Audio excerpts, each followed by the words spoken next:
स्वागत है आपका स्टडी गैंगवे में।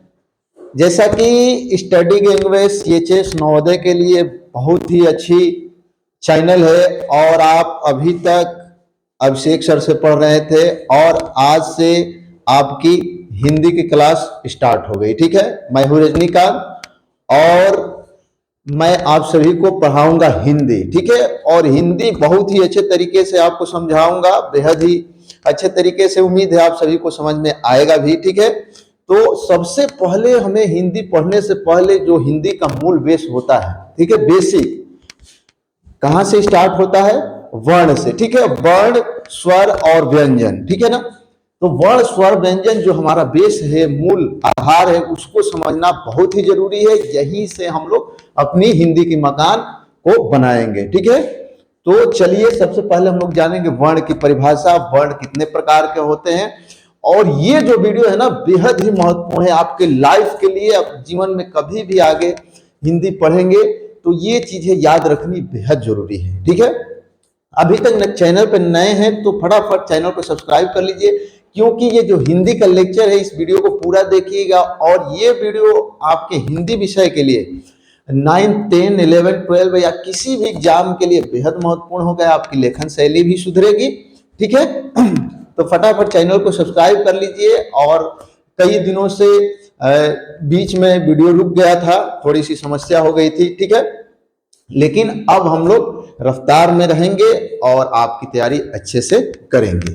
तो चलिए देख लेते हैं सबसे पहले।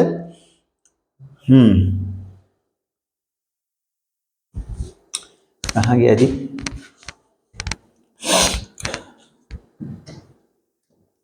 हाँ, आइए पहले हम लोग जानेंगे वर्ण की परिभाषा। तो वर्ण होती क्या है? ठीक है, भाषा, भाषा की सबसे छोटी इकाई। ठीक है, भाषा की सबसे छोटी इकाई जिसके और टुकड़े न किया जा सके। ठीक है ना, भाषा की सबसे छोटी इकाई जिसके और टुकड़े न किया जा सके उसको हम क्या कहते हैं? वर्ण कहते हैं। ठीक है ना, क्या कहते हैं? वर्ण। तो परिभाषा देख लेते हैं। भाषा की वह छोटी इकाई जिसके और टुकड़े न किया जा सके।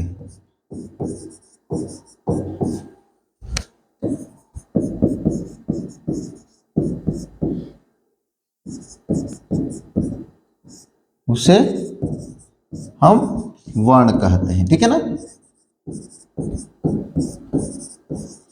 अब इससे आपको समझ में क्या आ रहा है? भाषा की वह छोटी इकाई जिसके और टुकड़े ना किए जाए। ठीक है, तो कहने का मतलब है कि जैसे हम लोग क लिखते हैं, ठीक है, क लिख दिए, तो इसमें भी हम लोग एक टुकड़ा कर सकते हैं। ये पूरा क है, इसके साथ स्वर का मिलान है। ठीक है ना, इसको हम लोग ऐसे करके और ऐसे लिखते हैं। ठीक है, ये हुआ क। ठीक है, तो यहां पे जो हमारा क है, ठीक है, ये छोटी इकाई है, सबसे छोटी इकाई। तो जिस वर्ण अक्षर में ऐसे लगा हो, क, ख, ग, ठीक है, ऐसे दिखाते हैं, दर्शाते हैं। ठीक है ना, तो आधा क, इसको जैसे हम लोग कहते हैं आधा क आधा ख। ठीक है, तो कहने का मतलब ये है कि भाषा की वह छोटी इकाई जिसके और टुकड़े ना किया जा सके। अब इसको हम लोग और टुकड़ा नहीं कर सकते, क को 2 टुकड़े में कर दिए, लेकिन अब इसको हम लोग टुकड़ा में नहीं कर सकते। इसको, क को, ठीक है ना, क है तो क को और छोटा बनाएंगे तो क धन अ। ठीक है ना, ये हो गया क। अब पूरा क हुआ। अब इसको और नहीं तोड़ सकते। ठीक है, अब इसको क को और नहीं तोड़ सकते। तो यही चीजें इसमें बताई गई है कि भाषा की वह छोटी इकाई जिसके और टुकड़े न किया जा सके उसे वर्ण कहते हैं। समझ में आ गया? क्या कहना है? भाषा की वह छोटी इकाई जिसके और टुकड़े न किया जा सके, अन्य और टुकड़े न किया जा सके, उसको हम लोग वर्ण कहते हैं। ठीक है, वर्ण मुख्य रूप से दो प्रकार के होते हैं, ठीक है। कौन कौन? स्वर और व्यंजन, ठीक है। इतना तो जान गए, इसकी परिभाषा जान गए। आगे चलते हैं यहां पे वर्णमाला, ठीक है। वर्णों के सहयोग से बने शब्दों को वर्णमाला कहते हैं, ठीक है ना। वर्णमाला जैसे देख लीजिए क्या होता है, जैसे मान लीजिए कि यहां पे हम लोग लिख दिए किसान, ठीक है, किसान या फसल, ठीक। वर्ण, वर्णमाला जान लेते हैं, उसके बाद वर्ण के प्रकार जानेंगे, ठीक है। सबसे पहले अभी ये एक टॉपिक आ गया वर्णमाला। वर्णमाला में क्या है भाई, ये देखिए, अब इसको हम लोग, ये पूरा वर्णमाला है, ठीक है ना, इसको हम लोग एक एक तोड़ेंगे, ठीक है, एक एक तोड़ेंगे। तो इसको पहले क्या करेंगे, का को एकदम छोटा रूप करेंगे, का छोटा रूप, ठीक है, ये आधा का। उसके बाद प्लस, इसमें क्या है, छोटी ई यानी का यानी ई की, प्लस स प्लस आ, ठीक है, प्लस न प्लस आ, ठीक है। अब देखिए इसमें कितने, यहां पे केवल 3 ही वर्ण दिखाई दे रहे हैं, लेकिन तोड़े तो कितना हो गया, 6 हो गया। देख लीजिए 1 2 3 4 5 6, यानी कि प्रत्येक में 2-2 वर्ण छिपे हुए हैं, ठीक है ना। कितने, 2-2, ठीक है, 2-2 वर्ण छिपे हुए हैं। अब इसका और टुकड़ा नहीं कर सकते, इसका नहीं कर सकते, इसका नहीं कर सकते, ठीक है, इन सब का नहीं कर सकते। आ है तो आ का हम लोग अ कर सकते हैं, ठीक है, अ प्लस अ बराबर आ होता है, ठीक। तो ये हो गया वर्ण, ठीक है। अब फसल है तो फसल को क्या करेंगे, फ प्लस अ प्लस सा प्लस अ, यहां पे देखिए इस तरह प्लस ल प्लस आ, ठीक है, ये आपका फसल हो गया। इसमें भी 6 हो गए। तो इस तरह से हम लोग तोड़ तोड़ कर शब्दों को वर्णों में विस्तृत करते हैं, ठीक है ना, और इनको गूंथ देते हैं तो वर्णमाला बन जाते हैं, ठीक है ना, वर्णमाला तैयार हो जाती है, ठीक। वर्णमाला हो गई। अब आगे चलते हैं, वर्णों के भेद। वर्णों के कितने भेद होते हैं, मुख्य रूप से 2 भेद होते हैं। कौन कौन सा, स्वर और व्यंजन, ठीक है, स्वर और व्यंजन। ओके, 1 मिनट थोड़ा सा,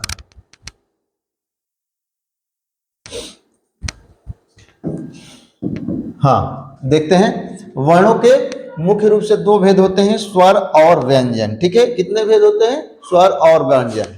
वर्ण जान गए, वर्ण भाषा की वह सबसे छोटी सी छोटी इकाएं जिसके और टुकड़े न किए जाए उसे वर्ण कहते हैं। वर्ण से वर्णमाला बनते हैं। वर्णमाला 2 प्रकार के होते हैं, कौन कौन से, वर्ण या वर्णमाला, स्वर और व्यंजन, ठीक है, स्वर और व्यंजन। वर्णों के 2 भेद है, स्वर और व्यंजन।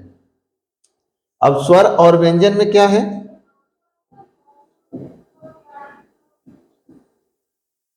ये देखिए, स्वर किसे कहते हैं।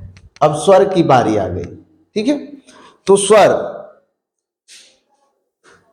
वे वर्ण, ठीक है, वे वर्ण जिसको उच्चारित करते समय या जिसका उच्चारण करते समय किसी अन्य वर्ण की सहायता न ली जाए तथा वह स्वतंत्र रूप से मुख से बाहर आती है, उसको हम लोग स्वर कहते हैं, ठीक है। ध्यान दीजिए, वे वर्ण, ठीक है, वे वर्ण जिसको उच्चारित करने में किसी और वर्ण की सहायता नहीं ली जाती है, ठीक है, किसी अन्य वर्ण की सहायता नहीं ली जाती है तथा वो आसानी से मुख से बाहर निकल जाते हैं बिना अवरोध के, जैसे अ आ ई उ ऐ ओ औ, ठीक है। इसमें कम समय भी लगता है और आसानी से अ आ ई उ ऐ औ औ ऐसे कर लेते हैं।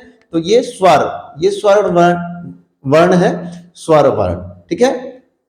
तो कहने का मतलब ये है कि वे वर्ण जिनको उच्चारित करने में या बोलने में किसी अन्य वर्ण की सहायता नहीं ली जाती है तथा मुख से आसानी से निकल जाते हैं किसी बिना अवरोध के, उसको हम लोग स्वर कहते हैं, ठीक है।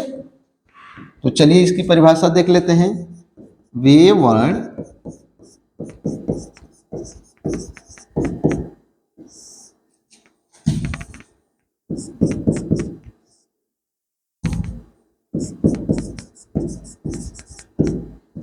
जिनके उच्चारण में वे वर्ण जिनके उच्चारण में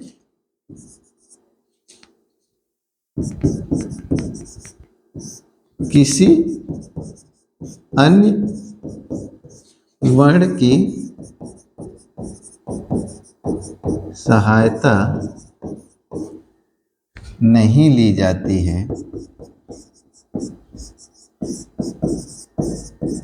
उसे स्वर कहते हैं। ठीक है, जैसे अ,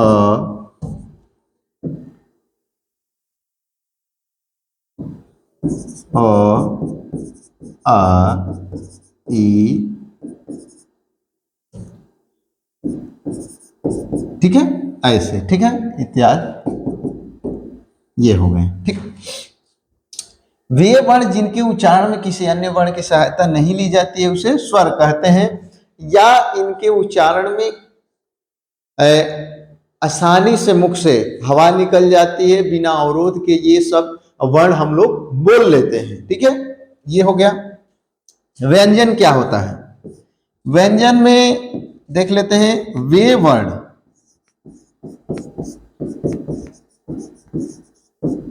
जिनके उच्चारण में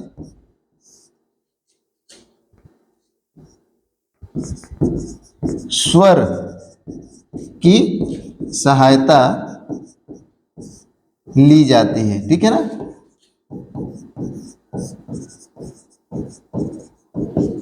तथा इसको बोलने में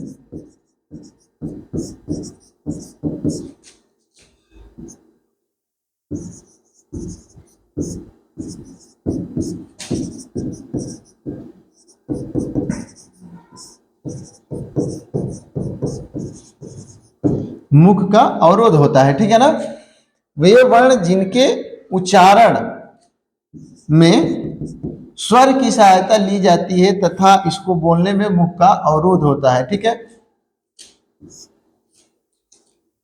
मुख का अवरोध होता है, मुख को अवरोध होता है। जैसे हम लोग बोलते हैं क ख, ठीक है, तो इससे क्या होता है, हवा थोड़ा सा अवरोध करके आती है। जैसे अ आ ई उ क ख, तो इसमें हवा का प्रवेश होता है और बोलने में थोड़ा सा दम लगती है, दमदारी लगती है। समझ रहे हैं? जैसे देखिए अ आ ई उ, जैसे क ख ग घ, अवरोध हो रहा है ना, हवा अवरोध हो रही है। ठीक, तो एग्जाम्पल में क्या हो गया आपका, एग्जाम्पल जैसे क ख ग घ, ठीक है, ये व्यंजन हो गए। ठीक, तो स्वर जान गए, व्यंजन जान गए। स्वर क्या है? जिन वर्ण को उच्चारित करते समय किसी अन्य वर्ण का प्रयोग नहीं किया जाता है उसको हम लोग स्वर कहते हैं।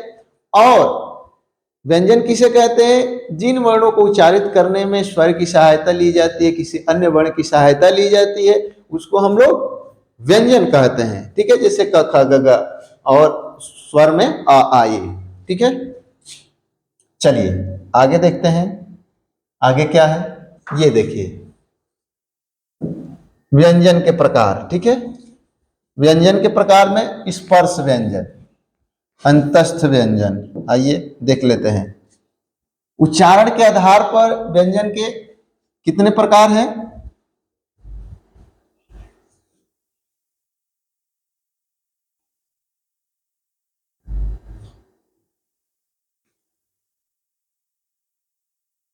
उच्चारण के आधार पे 3 प्रकार है। ठीक है ना, कौन कौन से? स्पर्श व्यंजन, अंतस्थ व्यंजन और उष्म व्यंजन। ठीक है, तो स्पर्श व्यंजन, अंतस्थ व्यंजन और उष्म व्यंजन। ठीक है, अब चलिए इसको देखते हैं।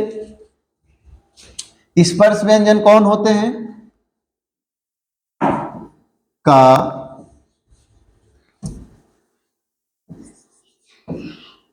क, क ख ग घ अंग, यहाँ पे च छ ज झ य ट ठ ड ढ अड़, के बाद यहाँ पे त थ द ध, उसके बाद न, यहाँ प फ ब भ और म। ठीक है, तो अब देखिए ये क वर्ग च वर्ग ट वर्ग त वर्ग और प वर्ग कहा जाता है। ठीक है ना, तो स्पर्श व्यंजन में इतने आते हैं। कितने? ये आपके 5 लाइन जो है इतने स्पर्श व्यंजन में आते हैं। अब देखिए इसका जो उच्चारण स्थान होता है वो क्या होता है, इसको देख लेते हैं। उच्चारण स्थान इसका क्या होता है? क वर्ग का कंठ, ठीक है, क्या होता है? कंठ। च वर्ग का तालु, ठीक। उसके बाद ट वर्ग का क्या होता है? मूर्धन्य, ठीक है, मूर्धा जिसको कहते हैं, ठीक है। और त वर्ग का जो होता है वो दंत, ठीक है, दंत या दंत कहते हैं, ठीक। और इसके बाद प वर्ग का जो होता है ओष्ठ। ये आप लोग ध्यान में रखेंगे, ठीक। तो ये हो गया स्पर्श व्यंजन, जिसको बोलते समय या तो कंठ का स्पर्श होता है, तालु का या मूर्धा का, दांत का या ओष्ठ का, ठीक है। अंतस्थ, अंतस्थ व्यंजन कौन कौन से होते हैं? अंतस्थ व्यंजन य र ल व, ठीक है, ये कौन सा व्यंजन है?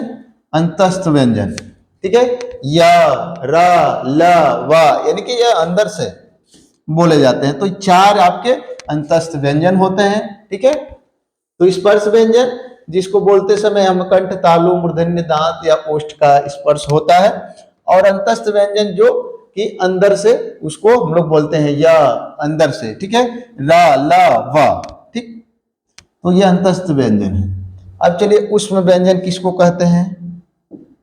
ऊष्म व्यंजन में आपके 4 शब्द वर्ण आते हैं, सा सा सा और हा, इसको ऊष्म व्यंजन बोला जाता है, ठीक है।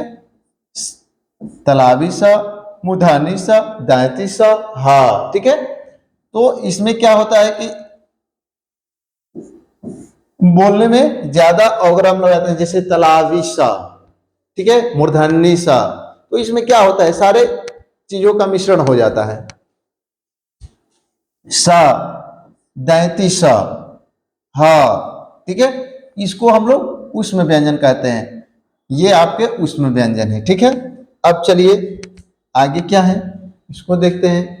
अब श्वास के आधार पर व्यंजन के प्रकार, श्वास के आधार पर व्यंजन के 2 प्रकार होते हैं, ठीक है। कौन कौन से? अल्पप्राण व्यंजन, महाप्राण व्यंजन।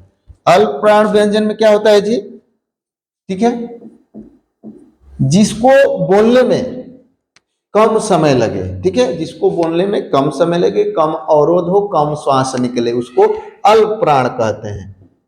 जैसे क, ठीक, उसके बाद ग, उसके बाद अंगा, ठीक, क ग अंगा, यानी कि पहला, तीसरा और 5वां, ठीक है, सॉरी, ठीक है। यानी कि स्पर्श व्यंजन के जो वर्ण होते हैं उनका पहला, तीसरा और 5वां जो होता है अल्प प्राण कहलाता है, अल्प प्राण व्यंजन, ठीक है। इसी तरह से च हो गया, च हो जाएगा, उसके बाद च, उसके बाद छ को छोड़कर ज, उसके बाद झ को छोड़कर या, ठीक है। तो ये भी पहला, तीसरा और 5वां वर्ण है, ठीक है, इसको याद रखें, पहला, तीसरा और 5वां वर्ण जो अल्प प्राण में आते हैं।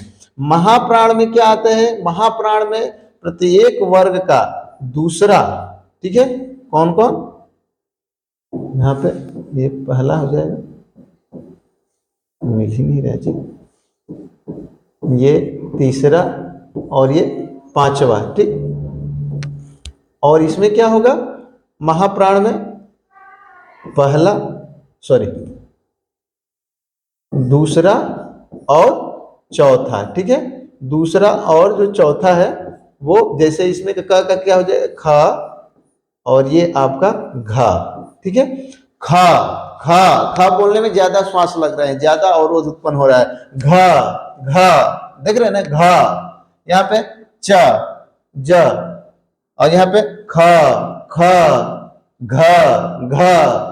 तो यहाँ पे ज्यादा मतलब वायु दाब हो रहे हैं, ज्यादा श्वास आ रहे हैं, तो इसलिए महाप्राण कहा गया है, इसको अल्प प्राण कहा गया है, ठीक है ना। तो अल्प प्राण में प्रत्येक जो व्यंजन होते हैं, व्यंजन का जो हमारे जो वर्ग होते हैं, का वर्ग, चा वर्ग, टा वर्ग, ता वर्ग, उसके पहला, तीसरा और पांचवा जो वर्ण होता है वो क्या होता है, अल्प प्राण होता है, और दूसरा और चौथा जो वर्ण होता है वो महाप्राण होता है, ठीक है। तो इसको आप लोग ध्यान में रखेंगे। चलिए आगे टॉपिक में क्या है आपका, संयुक्त व्यंजन। संयुक्त व्यंजन भी देख लेते हैं।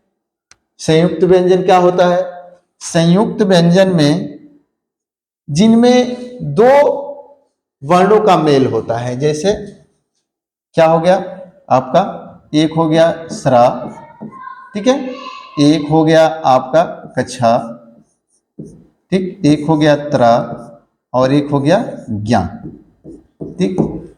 इनमें दो दो वर्णों का मेल है, कैसे देख लेते हैं। स्रा में क्या है, सा, धन, रा, ठीक है।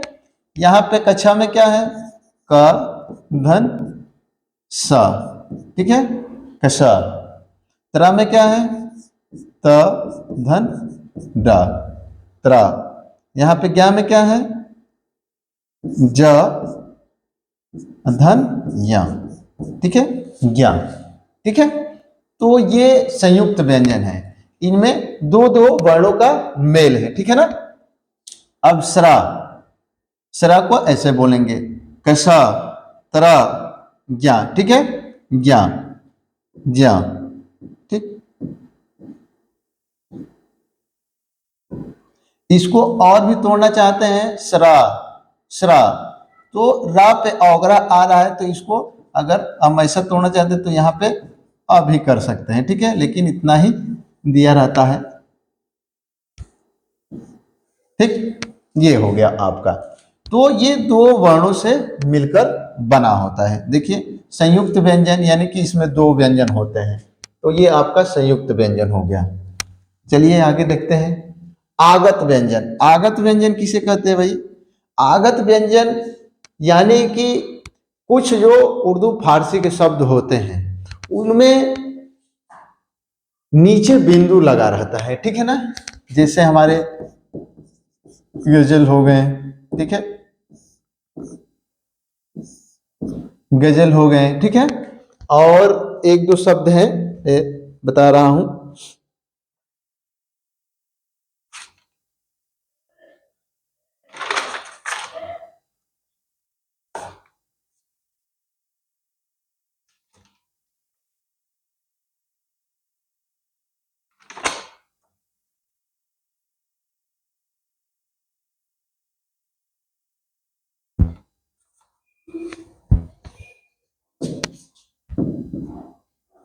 गजल है, उसके बाद जमींदार है, ठीक है। तो ये जो एक दो शब्द होते हैं उनके नीचे पहले ही ये सब बिंदु लगे रहते हैं, ठीक है ना। ऐसे शब्द मिलते हैं जिनके नीचे बिंदु लगा रहता है, आगत व्यंजन उसे कहते हैं, ठीक है ना, जिसके नीचे बिंदु लगा रहता है। अब क्या है आगे आपका अनुस्वार। अनुस्वार क्या होता है,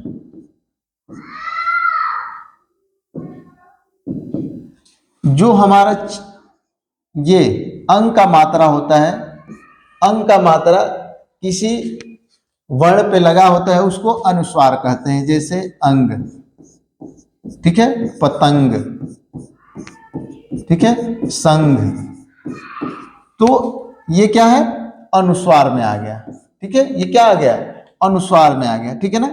यानी कि ये वर्ण में जो मात्राएं होती है, जैसे प, तंग, त, अंग, ठीक है, बीच में इसका प्रयोग किया जाता है, दो वर्णों के बीच में इसका प्रयोग किया जाता है। तो ये इसको हम लोग अनुस्वार कहते हैं, ठीक है, जो अंक का मात्रा लगा होता है ऐसे, ठीक, ये अनुस्वार में आता है। अनुस्वार समझ गए। अब चलिए आगे क्या है, अनुनासिक। अनुनासिक जो व्यंजन होता है उसको कैसे दिखाते हैं हम लोग,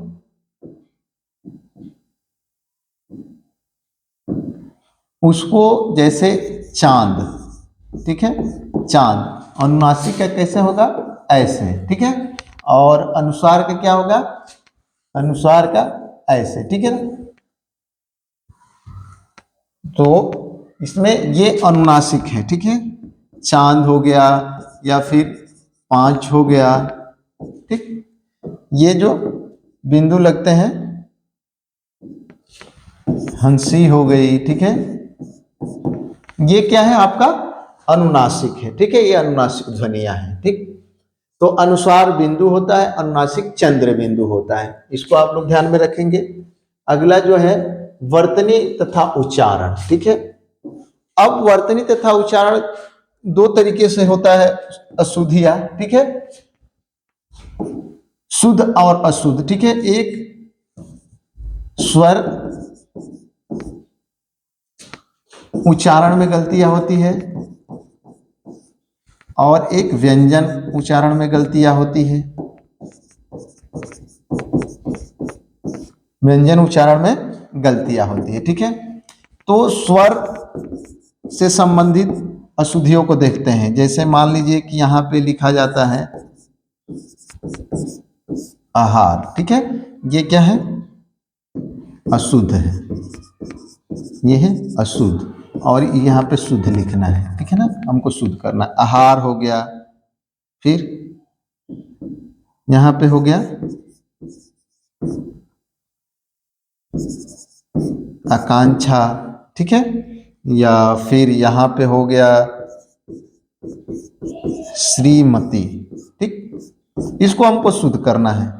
तो कैसे होता है शुद्ध भाई, ये देख, आहार, आहार को आहार कहेंगे, ठीक है ना, आकांक्षा को आकांक्षा, यहाँ पे व्यंजन और स्वर दोनों का मिस्टेक है, ठीक है ना, यहाँ पे छ की जगह पे कच्छा रहेगा और यहाँ पे अ की जगह पे आ रहेगा, आकांक्षा। श्रीमती, श्रीमती में क्या है, यहाँ पे छोटी का मात्रा है, यहाँ पे बड़ी का मात्रा हो जाएगा, क्या हो जाएगा, बड़ी का मात्रा, ठीक है।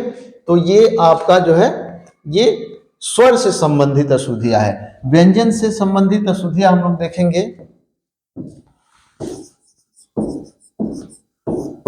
व्यंजन से अशुद्धि जैसे हम लोग बोलते हैं जमुना, ठीक है, ये अशुद्ध मैं लिख रहा हूं, अशुद्ध, और इधर हम लोग शुद्ध लिखेंगे, ठीक।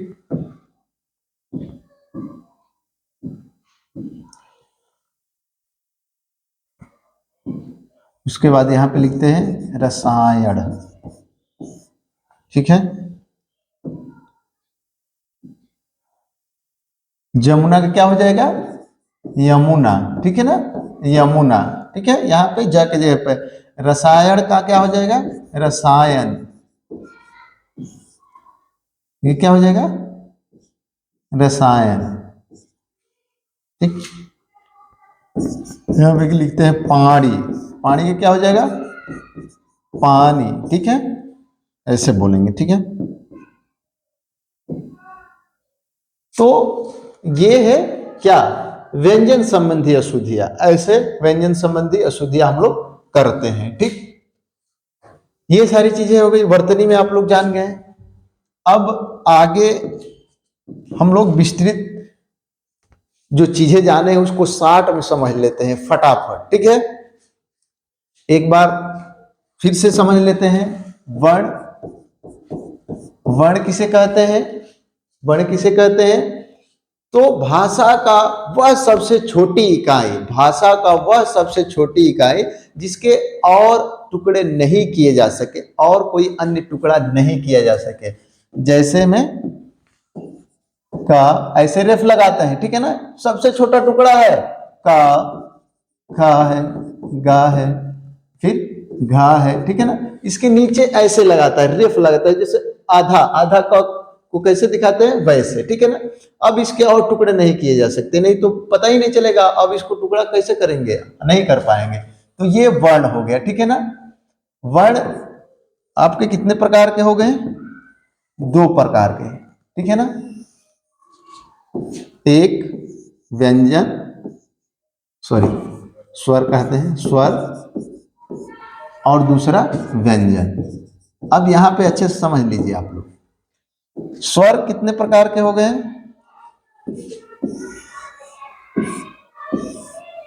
स्वर के भी प्रकार होते हैं। एक हो गया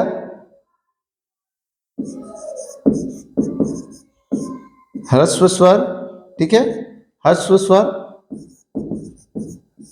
एक हो गया दीर्घ स्वर, और एक है प्लुत स्वर, प्लुत स्वर, ठीक।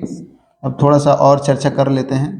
अब देखिए ह्रस्व स्वर क्या है, जो एक मात्रा वाला होता है, ठीक है ना, एक मात्रा वाला, जैसे अ, ई, ठीक है, उसके बाद उ, उसके बाद री, ठीक, ये एक मात्रा वाला है, ठीक है। दीर्घ स्वर जो है वो दो मात्रिक होते हैं, ठीक है ना। इनको बोलने में दो मात्रा लग जाते हैं, जैसे आ, री, ए, ऐ,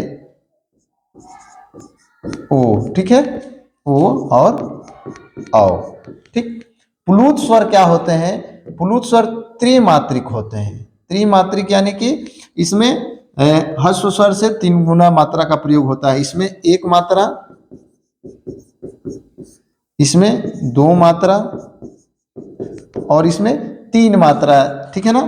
3 मात्रा का प्रयोग कर दिया जाता है, ऐसा माना गया। जैसे शब्द रचना में हम लोग क्या लिखेंगे यहाँ पे, जैसे हम लोग बोलते हैं ओम, ठीक है, ओम राम, ठीक है, ये आपका प्लुत स्वर है, ठीक है ना। प्लुत में इसका वर्णन किया जाता है। तो स्वर कौन से होगा, ह्रस्व स्वर, दीर्घ स्वर, प्लुत स्वर। जिन वर्णों में एक मात्रा होती है, एक मात्रा बोलने में लगते हैं, एक टाइम बोलने में लगता है, उसको हम लोग ह्रस्व स्वर कहते हैं। दीर्घ स्वर जो 2 मात्रा वाला होता है, और प्लुत स्वर जिसमें 2 से अधिक मात्रा का प्रयोग होता है, 3 मात्रा का प्रयोग होता है। अब चलिए व्यंजन को विस्तृत करते हैं। व्यंजन में कई प्रकार हैं, व्यंजन में कई प्रकार हैं, सीधा सीधा हम लोग कर लेते हैं, ठीक है।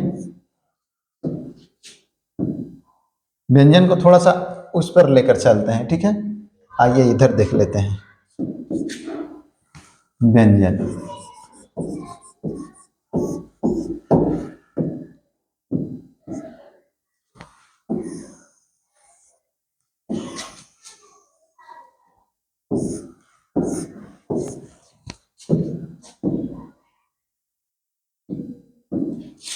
एक है स्पर्श व्यंजन, ठीक, उसके बाद संयुक्त व्यंजन, स्पर्श, संयुक्त, उसके बाद ऊष्म, उसके बाद अंतस्थ,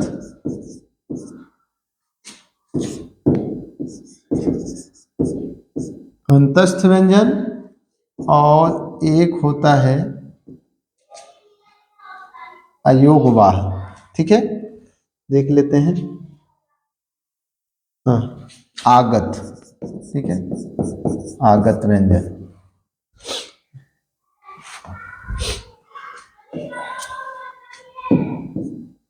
अब देखिए स्पर्श व्यंजन में कौन कौन से आते हैं, क वर्ग, ठीक है, क वर्ग, च वर्ग, ट वर्ग, ठीक है, और त वर्ग, और उसके बाद प वर्ग, ठीक है, ये स्पर्श में आ जाते हैं, ठीक। संयुक्त व्यंजन में कौन से हैं, सरा, कच्छा, सॉरी,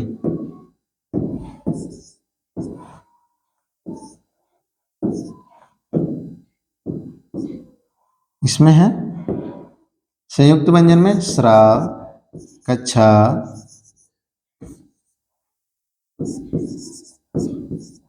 प्रज्ञा, ठीक। ये आपके संयुक्त व्यंजन है, ठीक। ऊष्म व्यंजन में क्या है?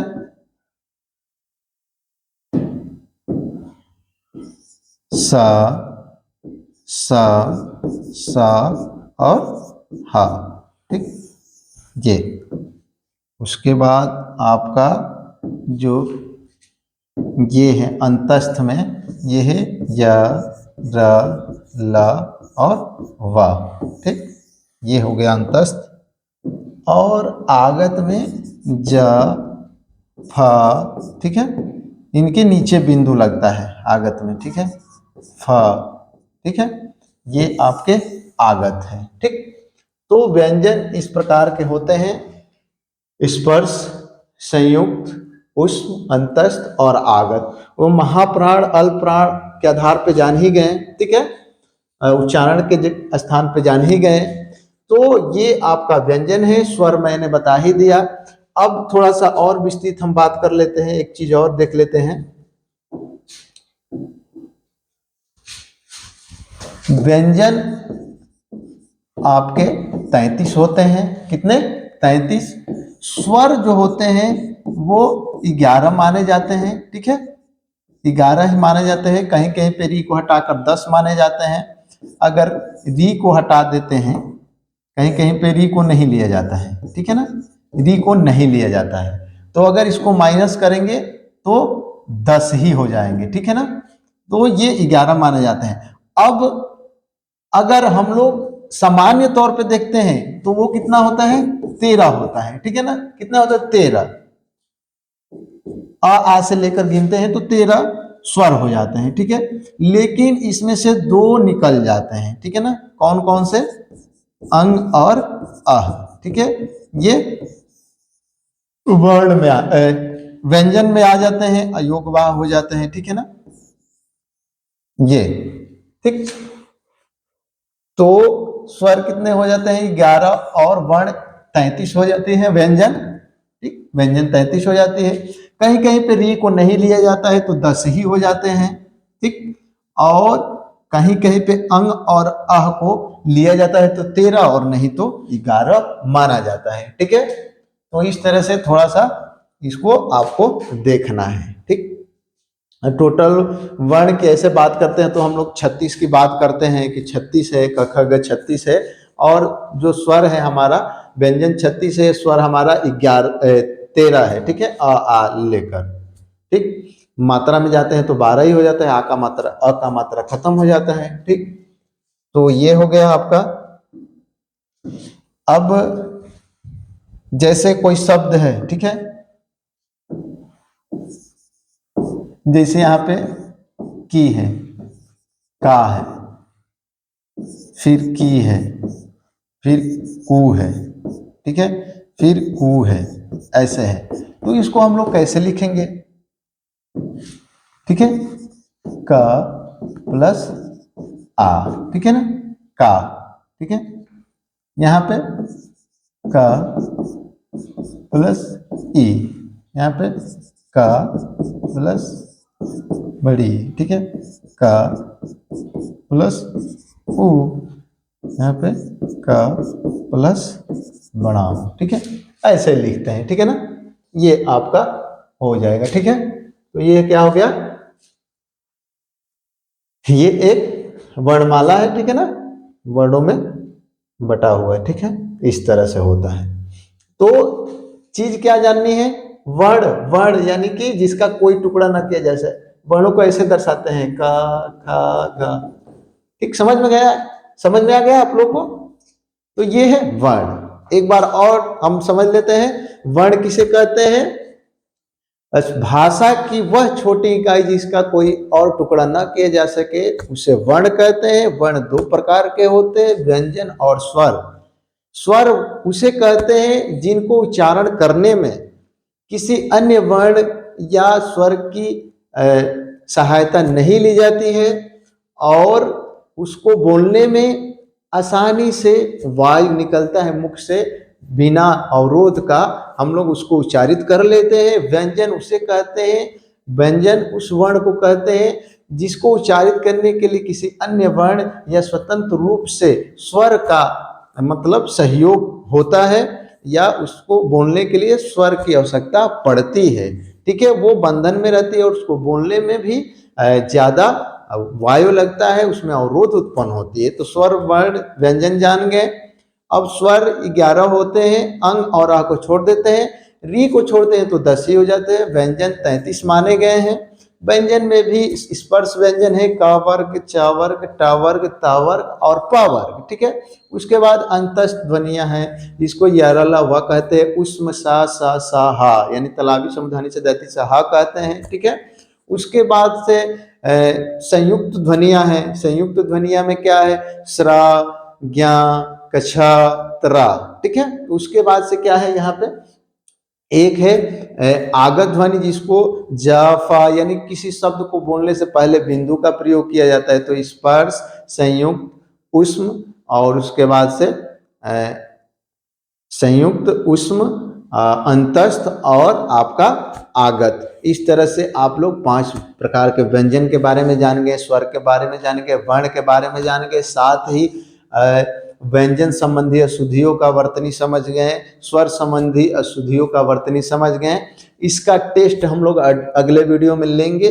ठीक है, तो देखते हैं कितना आप समझे हैं। इसका टेस्ट में हम लोग फिर से विस्तृत एक बार बात कर लेंगे। चलिए मिलेंगे अगले वीडियो में। अभी तक चैनल को सब्सक्राइब नहीं किए हैं तो फटाफट चैनल को सब्सक्राइब कर लीजिए।